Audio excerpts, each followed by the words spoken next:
Sud Radio, la vérité en face, Patrick Roger.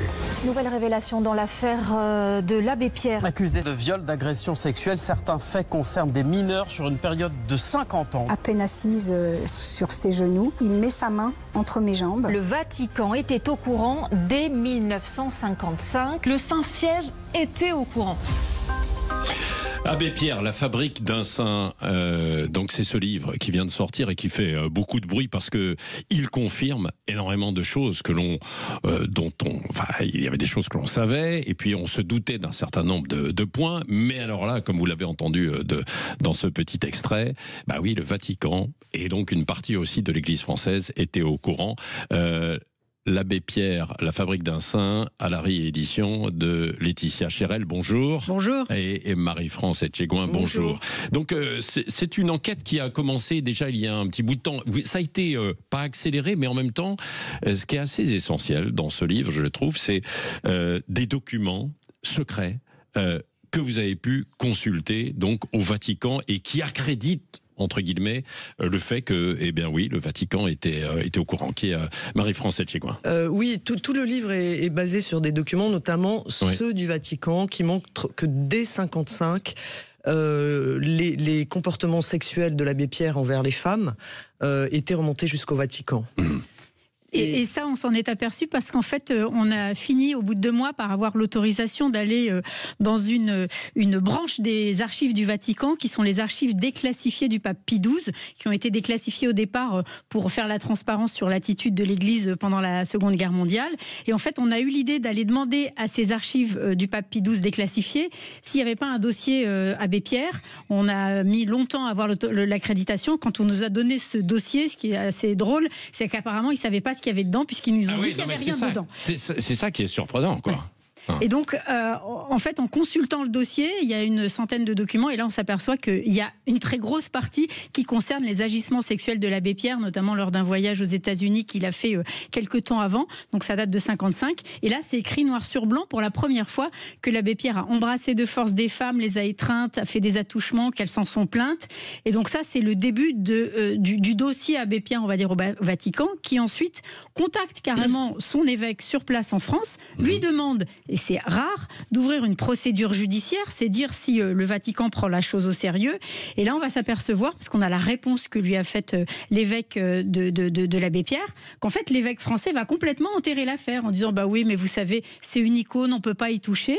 Et donc, ça va quasiment s'arrêter là. Ouais, c'est ça qui est assez incroyable. Marie-France Etchegouin. Oui, à partir de cette demande de procédure judiciaire, l'Église, pendant 10 ans, va suivre peu ou prou l'abbé Pierre. C'est-à-dire qu'il est signalé, on va dire. C'est un cas signalé dans l'Église. Et dès qu'il se déplace, c'est attention, il arrive, ne le laissez pas tout seul, il faut toujours qu'il soit chaperonné. À un moment donné, dans les années 60, fin des années 60, ce sera même écrit noir sur blanc par un membre du haut clergé catholique que c'est un malade mental, que des jeunes filles ont été marquées à vie.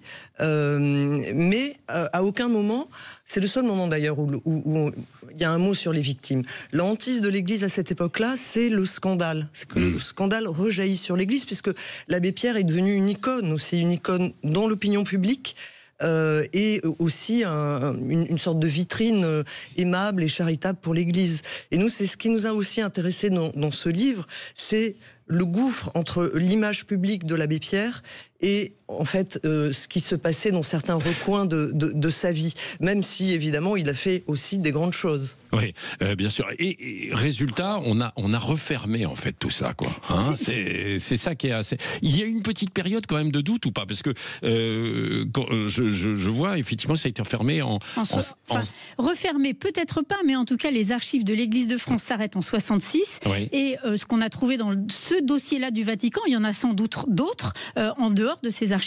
Bah, ça, on n'y a pas accès, donc on ne sait pas. En tout cas, dans le dossier auquel on a eu accès, ça s'arrête en 58, puisque les archives s'arrêtent à 58. Mais il y a des alertes, par exemple, par certains, des Américains, des Canadiens, notamment. C'est ça qui va lancer en fait la procédure au Vatican, parce qu'ils ont des alertes. Bien en sûr. fait, il y a l'hiver 54. L'hiver 54, donc tout le monde se souvient. Bah oui, tiens, d'ailleurs, on réécoute un extrait. L'hiver 54, évidemment. Mes amis, Au secours. Une femme vient de mourir, gelée, cette nuit à 3 heures, sur le trottoir du boulevard Sébastopol. Elle serrait sur elle le papier par lequel on l'avait expulsé. Bon, voilà, on va pas écouter cet appel qui est connu, mémorable, qui a eu un retentissement en France, mais dans le monde entier. Et il devient donc une star internationale. On peut plus y toucher à ce qu'on appelle moment-là. l'insurrection de la bonté. 1 milliard de francs récoltés en quelques mois, 26 millions d'euros, jamais vu dans l'histoire humanitaire. Et à partir de ce moment-là, et à juste titre d'ailleurs, parce que cet appel est formidable et va susciter un élan de générosité, il devient une star, il part aux États-Unis, c'est là qu'il va se faire attraper agressant un certain nombre de femmes, que ça remonte au Vatican. Et suite à ça, 2 ans après, même si les évêques ont enterré, ils vont quand même décider de l'envoyer dans une clinique psychiatrique pendant 6 mois, en 57. Il va y rester jusqu'en 58. Il en ressort. Et puis là, eh bien, il est surveillé, comme je disais, pendant 10 ans. Et puis, il va devenir une sorte d'électron libre, en fait. Et avec toujours autant de renommée nationale et internationale, et il devient intouchable. Ce qui est intéressant, c'est quand on dit quelques évêques savaient, enfin c'est ce qu'a dit la conférence de presse, la conférence des évêques de France en septembre dernier, quand le scandale a éclaté, la conférence disait s'il y a eu 1 ou quelques évêques qui étaient au courant, mais c'est faux, puisque toutes les lettres qu'on a trouvées, en fait il y a des centaines de lettres qu'on a trouvées dans les archives de l'Église de France, montrent que c'était pas 1, c'était pas 2, c'était tous, puisqu'ils ont fait régulièrement des conférences plénières où ils étaient tous, qui s'écrivaient pendant 10 ans, comme le dit Marie-France. Donc si vous voulez, autant du côté du Vatican, bon, on sait, comme vous l'avez dit, qu'ils ont eu des alertes précises, etc., que les évêques de France ont enterré l'affaire, tout simplement, en essayant un petit peu de le cornaquer. Enfin, enterré, c'est-à-dire contrôlé, quoi. Ils ont essayé de contrôler. Quoi, mais quand je dis enterré, ils auraient pu lui demander de quitter l'habit. Ça aurait pu être demandé à un autre prêtre. Mais je pense qu'ils ont hésité à le faire parce qu'il était une star internationale. Déjà, à l'époque, le traitement des violences sexuelles dans l'Église était quand même à minima. Donc, en général, on déplaçait les prêtres qui étaient soupçonnés. En plus, il y avait une crise de vocation, etc. Donc, bon. Et l'abbé Pierre était en plus célèbre, donc c'était encore plus délicat de lui demander de partir. En revanche, ce qui est aussi intéressant, c'est que lui n'a jamais envisagé de revenir à l'état laïque.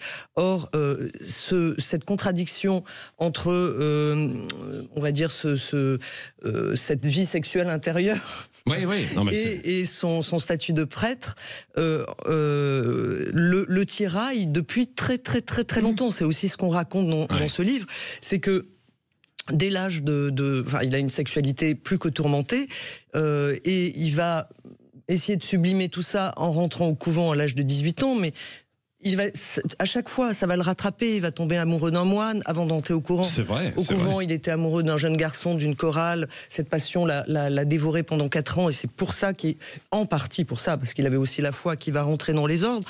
Mais très tôt, et ça aussi c'est ce qu'on voit dans ses carnets intimes auxquels on a eu accès, il écrit « Je veux être un saint ». À l'âge de 16 ans. Il veut être ou un saint ou Napoléon, ou les deux à la fois. Et on voit à quel point il avait aussi une ambition quand même très forte, qui correspond pas exactement à son image d'humilité. Et c'est cette contradiction en fait entre cette vie sexuelle qui aurait peut-être pu se passer sans encombre, on n'en sait rien, et cet horizon très élevé qui s'est fixé. Ce qui est intéressant aussi, c'est que quand il est au couvent chez les Capucins, donc l'ordre très strict dans lequel il ordre à 18 ans, à un moment donné, ses supérieurs disent qu'il n'est pas fait pour la vie religieuse. Donc ça aurait pu s'arrêter là, si on peut dire. En fait, ils ont été dépassés parce qu'il y a eu cet appel. Qui a il a été protégé par ça, en quelque sorte. Par sa notoriété, puis quand même, il redore le blason de l'Église, puisqu'il s'adresse à des populations auxquelles l'Église n'a plus accès. Saint-François d'Assise, mais enfin bon, en quelque sorte. Voilà, non, mais c'est vrai. C'est ça. Et ça, on oublie aujourd'hui, on ne sait pas à quel point sa notoriété a été importante. Mais est-ce que c'était une stratégie d'enfouissement systématique de la part de l'épiscopat français, du Vatican, en quelque sorte, quoi, une forme de déni Alors là, quand même, comme on le voit, quand le Vatican demande à ce qu'il y ait une procédure judiciaire ouverte, il fait le job, le Vatican. Là, c'est vraiment les évêques français qui enterrent l'affaire. Alors, comme vous dites, ils le suivent. Ils se décarcassent, puisqu'à un moment donné, ils savent tellement plus que faire de lui qu'ils disent, tiens, on pourrait l'envoyer en Afrique, dans un village de lépreux. En fait, ils sont très gênés avec lui. Et puis, à partir de 66, où il n'y a plus d'archives, où on voit qu'on a l'impression qu'il laisse tomber l'affaire, on ne sait pas. Là, on a demandé à la conférence des évêques de France pourquoi il n'y avait plus d'archives. Eux-mêmes disent qu'ils sont très étonnés. Ils ont même demandé, ce qui est drôle, c'est que quand même c'est un évêque français qui enterre l'affaire, et quand notre livre est sorti, ils ont félicité notre travail et ont tout de suite demandé au Vatican de faire la clarté sur cette affaire, et le Vatican, pour l'instant, il nous mène en bateau depuis assez longtemps, puisqu'ils disent que, ils répondent pas, quoi. Alors non, mais ce qui est intéressant à travers ça aussi, c'est que finalement, il y a peut-être d'autres documents. Probablement. Probablement. Et peut-être que le futur pape aura à cœur de faire la lumière sur cette affaire, parce que on peut pas imaginer que les remontées d'évêques à travers le monde, etc., n'aient pas continué, alors qu'un agresseur qui fait ça plusieurs fois ne s'arrête pas, et ne s'arrête pas aux limites de son pays. On le sait. Ouais. Laetitia Cherel, Marie-France Etchegouin, Abbé Pierre, la fabrique d'un saint. On va poursuivre dans un instant. Si vous voulez réagir, si vous voulez poser des questions, n'hésitez pas.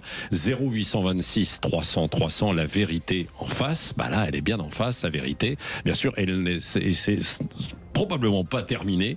Il peut y avoir d'autres révélations, peut-être aussi sur d'autres personnalités, bien sûr, dans l'Église. Qui sait ? Nous allons voir ça ensemble dans un instant jusqu'à 10h. Sud Radio, la vérité en face, Patrick Roger. C'est l'histoire d'une icône brisée, Abbé Pierre, avec aussi ce livre, mais bien sûr aussi toutes les révélations, les témoignages depuis quelques années maintenant. Abbé Pierre, la fabrique d'un saint, à la réédition. Ce que je disais, c'est avec vous, Laetitia Cherel et Marie-France Etchegouin, cette enquête, un livre enquête avec ces révélations que vous sortez, et notamment ce document, cette histoire assez incroyable quand même, que vous racontiez tout à l'heure, c'est-à-dire que vous allez au Vatican, vous allez au Saint-Office, et là vous tombez sur des documents qui viennent, agrémenter votre enquête que vous meniez déjà depuis quelque temps. Et vous m'avez dit, Laetitia Cherel, tout à l'heure, ça c'est important, que beaucoup de gens eux-mêmes au Vatican n'étaient pas complètement au courant de ces documents et de ce qu'il y avait en fait à l'intérieur sur ces accusations concernant l'abbé Pierre. Oui, ça nous a sidérés, parce que quand on arrive et qu'on nous tend le dossier, on avait été très clair en disant ce qu'on cherchait. On cherchait en fait des traces d'agressions sexuelles que l'abbé Pierre avait commises au Vatican aux États-Unis dans les années 50. On nous dit non, il y a rien de tel, prenez ce dossier, mais il y a rien de ce que vous cherchez. Mais on nous donne quand même ce petit dossier bleu, donc on cherche. Oui, là, on commence à chercher, on arrive à tout recopier parce qu'on ne peut pas prendre de photos ni rien. Et puis une fois qu'on a terminé, et il y a la même personne qui nous a donné le dossier qui vient nous le retirer et qui se fait engueuler par une dame en italien derrière qui hurle parce qu'apparemment... Une archiviste, toi. Il nous a donné le dossier alors qu'il ne fallait pas. Ouais. Donc ça, on se dit, mais qu'est-ce que c'est que ce bug ? Est-ce qu'ils sont vraiment... amateurs, ils n'ont pas conscience, alors que le pape François avait dit en septembre, après sa mort, on sait que le Vatican savait, mais avant, on ne sait pas. Voilà. Est-ce que d'autres personnalités et puis d'autres documents concernant l'abbé Pierre sont probablement notre livre a déjà suscité pas mal de réactions, donc on a déjà des témoignages ou des possibilités d'autres témoignages sur les archives. Maintenant, c'est vrai que l'épiscopat français a renvoyé la balle au Vatican. C'est assez, assez malin de leur part, parce que quand même, ils doivent aussi un peu balayer devant leur porte. Donc, comme disait Laetitia, les dernières archives de l'Église de France, celles qu'on a retrouvées, qui ont été mises à disposition aussi après les révélations d'agressions en juillet dernier, s'arrête en 66, 70. C'est la dernière lettre concernant l'abbé Pierre, mais vraiment sur un sujet mineur. Donc, est-ce que ça s'arrête là parce que l'Église a cessé de surveiller, comme je disais tout à l'heure, l'abbé Pierre qui ne rendait de compte à personne finalement, et à partir de quand on estime qu'on a cessé vraiment de le surveiller, de le contrôler ? Selon les archives. Oui, selon les archives. Voilà, mais selon les archives que vous avez pu voir. 66. Parce que peut-être qu'au Vatican, il y a d'autres archives qui montrent que jusqu'à sa mort, il y a eu des remontées. En 66, on a le Monseigneur Etchegaray, le fameux cardinal qui était aussi à Rome, qui à l'époque était secrétaire général de l'épiscopat français, et qui est interpellé par l'évêque de Versailles, dont dépend l'abbé Pierre, Et cet évêque lui dit l'abbé Pierre me demande le pouvoir de confesser. Je ne sais pas si je dois lui accorder, etc. Et Monseigneur Etchegara, qui vient d'arriver dans ses fonctions, lui répond il est encore très fragile, donc peut-être qu'il ne faut pas lui donner les pouvoirs de confesser. Donc on est en 66, on voit bien qu'il y a encore un problème à ce moment-là. Ensuite, l'abbé Pierre, en fait, va se refaire une santé à l'international. Ouais. Il va créer un Emmaüs international, il va énormément voyager sur tous les continents. Donc il n'y a pas de raison qu'il se soit arrêté et qu'il n'y ait pas d'autres remontées, mais cette fois aux autres archives du Vatican. On ne sait pas si ça c'est documenté, quoi. Non, le fait que on attend des impatiemment. dérives sexuelles, enfin des dérives, en tout cas des pulsions sexuelles de la part de l'abbé Pierre, quoi, bien sûr, qui mènent à des agressions, quoi. Non mais c'est c'est à l'époque vrai. On disait des pulsions, mais ce qui est intéressant de remarquer aussi, c'est que quand en 58 il est en 57 envoyé pendant 6 mois, soi-disant en cure de repos dans une clinique suisse, qui est une clinique psychiatrique, la direction d'Emmaüs, c'est les propres compagnons, les propres amis de l'abbé Pierre, qui l'admirent, qui l'ont suivi, etc., lui disent il faut te retirer de la direction du mouvement. Tu mets en danger, en péril l'œuvre d'Emmaüs, donc il faut que tu te retires. Et dès cette année 58, en fait, l'abbé Pierre n'a plus aucune fonction opérationnelle à Emmaüs. Emmaüs va continuer sans lui. Et lui, donc il y avait beaucoup de gens qui savaient. Et lui, il devient une figure tutélaire du mouvement jusqu'à la fin de sa vie, mais il n'a plus de fonction dans le mouvement. En 58, en tout cas, ses compagnons savent qu'il y a un problème. Et donc ça, on le documente. Tout ce qu'on dit de toute façon dans le livre est documenté. On met les références des lettres qu'on a trouvées donc aux archives d'Emmaüs. Non mais c'est ça qui est assez formidable, hein, quoi, bien sûr, parce que c'est un gros travail. C'est pas des gens qui nous ont dit. Ce sont des documents. Et donc cette fameuse étape où l'abbé Pierre finalement est sorti du mouvement, ça honnêtement le grand public ne le sait pas. C'est vraiment pour son comportement, pour son comportement avec les femmes. Oui, et l'abbé Pierre qui lui-même était torturé entre guillemets par ça, si je puis dire. Hein. Oui, d'ailleurs, on se souvient de cette interview où il a failli passer aux aveux peut-être, quoi. Hein. Écoutez.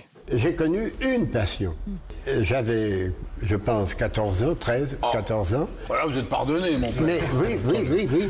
Mais j'en ai été malade pendant 2 ans. Et il s'agissait uniquement d'un de mes camarades qui avait une voix angélique. Ça m'a provoqué une espèce d'élan d'amour. Et je crois ne pas m'illusionner, que ça a duré ça m'a rendu malade pendant 2 ans. Ouais, c'est ce que vous évoquiez tout à l'heure. Oui, c'est ça. Alors ça, l'abbé Pierre le dit en 2002. Il fait un livre où il publie quelques extraits de ses carnets intimes, mais qui sont un petit peu expurgés. Et d'ailleurs, alors il est un peu fâché avec les dates, et puis il brode beaucoup, il enjolive. C'est ce qu'on montre aussi dans le livre, c'est-à-dire comment il peut mentir sur certains passages de sa vie. Bon, là, c'est pas très grave. Il dit que ça a duré 2 ans. En réalité, ça a duré 4 ans. On le voit dans ses lettres, et c'est vraiment, ça le dévore, ça le mine, cette passion pour ce camarade. Alors là, il dit c'est sa voix qui m'ensorcelait, mais on voit bien que c'est ce qu'on appelait à l'époque les amitiés particulières. Et donc évidemment, dans son milieu, puisqu'il vient d'un milieu catholique très conservateur, très bourgeois, à Lyon, etc., l'idée d'une passion homosexuelle, pour lui, n'est même pas envisageable. C'est indicible. Est-ce que vous pensez, Laetitia Chérel, Marie-France Etchegouin, comme vous avez enquêté, vous avez rencontré beaucoup de gens, qu'à un moment donné, l'abbé Pierre a peut-être eu l'occasion, ou ça lui a peut-être traversé l'esprit de se dire je vais avouer? Ça, je pense pas du tout. Non, pas du tout. Pas du tout. Ce qu'il y a d'intéressant, c'est que c'est un très bon communicant. Et comme disait Marie-France, on s'est aperçu, en allant trouver des documents qui complétaient ses biographies, que ces biographies avaient été en fait fabriquées par lui. Et donc, par rapport à votre question, on voit qu'en 2005, quand il dit à Bernard Lenoir qu'il a rompu le vœu de chasteté, il le dit à demi-mot. Pivot. Non, à Bernard Lenoir, dans un livre. Non, Frédéric, Frédéric Lenoir. Pardon. Parce qu'il y a Pivot et il y a Frédéric Lenoir. Frédéric Lenoir, l'écrivain. Et quand il dit ça, en fait, pour nous, c'est comme s'il lançait une espèce de fausse piste, vraie piste, mais à moitié dite, pour ensuite qu'après sa mort, on puisse dire ah bah oui, finalement, il avait avoué. Mais sur le moment, quand il dit ça, tout le monde dit mais il est formidable, il est moderne, il reconnaît que c'est pas évident quand on est prêtre, etc. Mais franchement, il aurait pu à moult moments, quand c'est supérieur, notamment chez les Capucins, et souvent, ou même avec ses compagnons, il aurait pu avouer, dire bah oui, c'est vrai, j'ai tel problème, etc. Il nie en bloc, et voire même plus. Quand il est face à des gens qui savent, là, il est menaçant. Il est menaçant violemment. On a des lettres où il dit si vous continuez. Mes réponses vont être brutales et chirurgicales, ou alors même il va jusqu'à menacer des victimes qu'il a agressées, une mineure à qui il dit je te préviens, je suis quelqu'un de connu, si tu parles de ce que je t'ai fait, tu auras des gros problèmes. Donc si vous voulez, on voit que l'abbé Pierre, il maîtrise vraiment sa communication. Alors en termes de communication, comment dans votre enquête que vous menez déjà depuis un bon bout de temps, comment réagit l'Église et les catholiques eux-mêmes par rapport à ça? L'Église, il y a eu ce communiqué donc, de la conférence des évêques, pour nous félicitons de notre travail. Et les catholiques, c'est variable. Enfin, je pense qu'il y a beaucoup, moi j'en connais beaucoup, qui avaient la photo de l'abbé Pierre avec le slogan « et les autres ». Point d'interrogation. Hein. C'était l'abbé Pierre, c'était ça, c'était le don de soi, c'était l'oubli de soi-même et le don de soi aux autres. Et la compassion, c'est ça qui a marqué beaucoup de catholiques et qui en faisait un presque saint. Voilà. Bien sûr. La fabrique d'un saint, c'est le titre de votre livre, je le rappelle. La révélation de sa... Enfin, il y a la face lumineuse de l'abbé Pierre, et puis il y a cette face sombre. Et la découverte de cette face sombre... Alors, il y a deux réactions, hein, parce que il y a ceux qui n'ont pas envie d'aller plus loin parce que c'est trop violent, c'est trop... Mais nous, on a eu beaucoup de messages de catholiques, et y compris de compagnons, qui nous remercient d'avoir fait ce travail, et qui disent... voilà, ils sont presque en deuil parce que c'est tout leur engagement qui, d'une certaine façon, est interrogé par ça, mais qui nous remercie aussi d'avoir fait ce travail. Et ce qui est intéressant, c'est qu'il y a les révélations sur les abus sexuels, on va dire, mais dans notre livre, en fait, on a tiré un fil et toute la pelote est venue, et on s'est aperçu qu'il n'y avait pas que son rapport tourmenté à la sexualité, pour le dire comme ça. On s'est aperçu qu'en fait, dans beaucoup de pans de sa vie, en fait, il enjolive ou il masque des choses, mais c'est des petits mensonges ou des grands mensonges. C'est-à-dire il peut omettre, quand il se présente comme résistant, il a beaucoup de décorations, de reconnaissance comme il était résistant, il omet de dire quand même qu'il a été pour le maréchal Pétain jusqu'en 1942, comme beaucoup de membres du clergé. Ensuite, il a été antisémite, hein, dans un document qu'on a trouvé, qui date de 1944. Là encore, c'est un document dans lequel il fait une déposition à Alger, dans le gouvernement de la France libre. Et là, il a des propos assez violents, c'est-à-dire qu'il parle de familles gorgées d'or, qui affament des villes et des villages entiers. Il se met à compter le nombre de juifs dans les institutions de la France libre, et il dit qu'il y en a trop, que ça peut provoquer des pogroms. Donc, si vous voulez, ça, c'est assez étonnant que, puisque dans l'Église, on va au confessionnal, qu'il n'y ait jamais eu de confession. Oui, alors pour revenir sur ce point-là... De la part de l'abbé Pierre, c'est vrai. C'est-à-dire, même son confesseur a dit, à la fin de sa vie, il a dit... l'abbé Pierre avait parlé de ses tourments, mais jamais d'agression. Mais ce qu'on montre aussi dans le livre, c'est la capacité, et ça aussi c'est très étonnant, de dissimulation de l'abbé Pierre. C'est-à-dire dans la manière dont il écrit sa légende, et on sent très très bien qu'il veut tout maîtriser jusqu'à la fin, parce que cet extrait de 2002 sur sa passion pour ce jeune garçon, ensuite 2005, 2 ans avant sa mort, il fait ses confession vraiment très entre guillemets à Frédéric Lenoir, où il dit que très rarement il a enfreint le vœu de chasteté. Alors la question est pas là. Le vœu de chasteté, c'est pas bien par rapport à l'Église, mais c'est pas ça, c'est des agressions qu'il a commises. Merci Marie-France Etchegouin, Laetitia Chérel, Abbé Pierre, la fabrique d'un saint, édition Alary, pour ce livre enquête, qui en appellera peut-être un second, puisque vous dites qu'il y aura peut-être d'autres documents qui pourraient être dévoilés, révélés, à condition de pouvoir les trouver comme vous l'avez fait en visitant notamment le Vatican. On va beaucoup parler du Vatican, évidemment, vous le savez, cette semaine avec le conclave. Dans un instant, Valérie Expert, Gilles Gansman sur Sud Radio, bien sûr la partie média et ensuite la partie des débats.